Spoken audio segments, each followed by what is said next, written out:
In the year 2017, I was using my PSVR daily, and I bought every single VR game that was available, and I would consider myself a VR junkie, or so I thought, because the release of Star Trek Bridge Crew took my addiction to a whole new level. Now, to set the foundations of my feeling about Star Trek, because for some people this show is literally their life, I am not a Trekkie. I don't own anything Star Trek, but I do like Star Trek, or at least some of it. I've watched all the movies, some of the original Kirk series, and a little bit of all the others, but it was Star Trek The Next Generation that really had me hooked as a kid, and I religiously watched every single episode every week. I've now seen the entire series a few times over, and still to this day nothing else in the Star Trek franchise has ever come close to that series for me. When I purchased Star Trek Bridge Crew, I wasn't entirely sure what I was getting into, since there wasn't really any VR channels at the time I followed, but man, I was so impressed. The graphics were superb, the interactions felt great, you could mess around with avatars, and it also had cross-platform play with PC, which meant every time you went online, the servers were absolutely packed. For the next 6 months, I played it almost every day and I never got bored. For me, this game just did so much right. It's interactive, funny, serious, and had a pretty serious learning curve,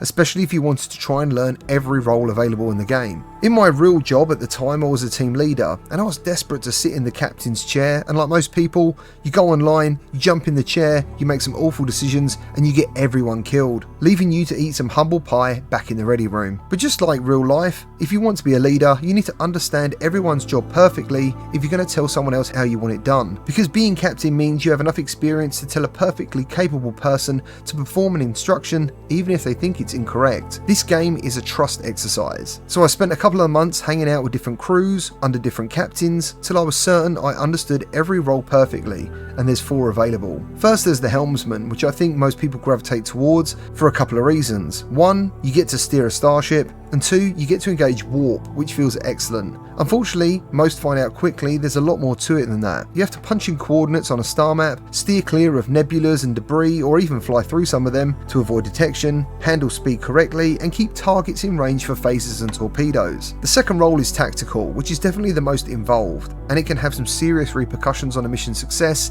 if it's not done correctly. You handle scanning, disabling systems on enemy ships, teleport lock-ons, shields, weapons, and targeting. Now don't get me wrong, every role is important and that's what makes the game so good, but tactical is the second highest calling other than captain. Then there's the engineer role, which had a bad rep as being the most boring, but the more work you put into it, the more the entire ship benefits. As engineer, you'll deal with all the system's energy diversions and repairs. If you want more power to phasers, engines or shields, it's the engineer who has to do the work. He can also overpower systems for a short time, which can cause massive damage if it's not handled properly, but it can also make all the difference in a fight or flight situation. As a captain, if you have a good engineer, life is a lot less stressful because you already know everything you want done will be done at its highest efficiency. Then there's the captain. Now, as I said earlier, I was a team leader in real life and I used to deal with the safety of 4 to even 40 plus people, and when it came to being tested at this, I always excelled. And I think it's down to my view of leadership and how to get the best out of someone,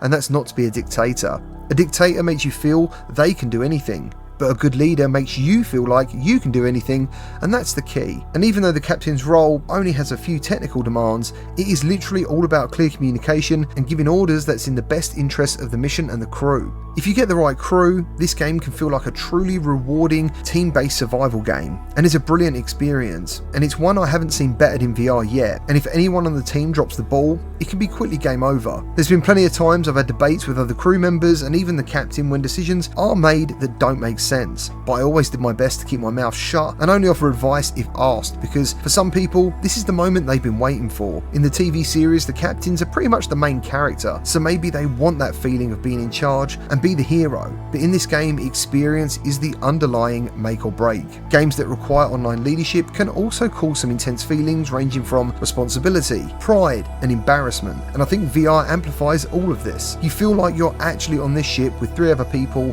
and you quickly forget everything outside of the headset, and I think that's personally why I love this game so much.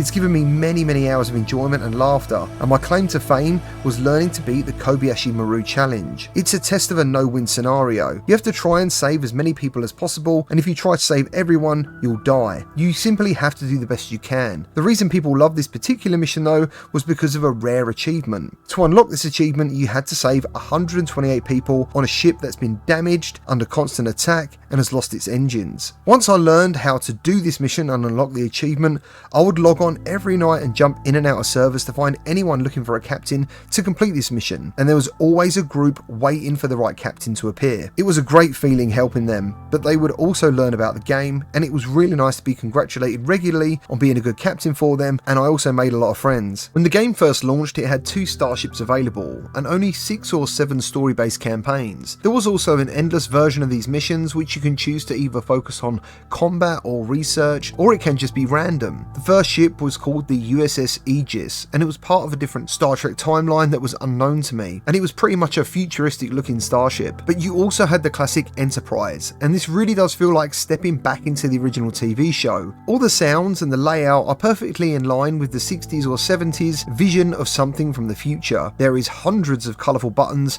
and it definitely takes some time to get used to everything. The main screen is tiny, and being on the main bridge does feel a little claustrophobic. Personally, I always preferred the Aegis.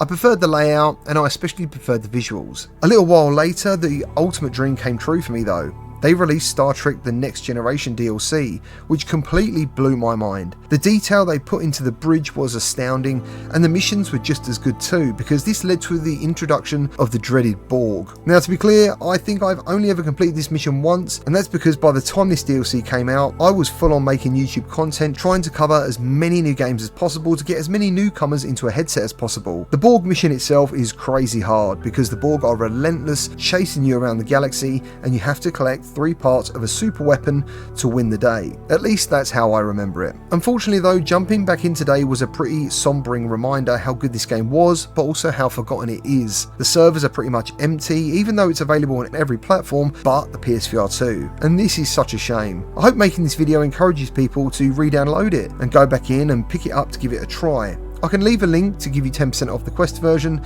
and I'll also leave a link to our community Discord if you want to get some players together, because I would love people to rediscover this game and play it all over again. And if you do, make sure you hit me up. Now, if you have played Star Trek Bridge Crew, please let other people know your thoughts on it down in the comments below. And as always, if you enjoyed this video, please leave a like, subscribe for more VR content, and I'll see you on the next one.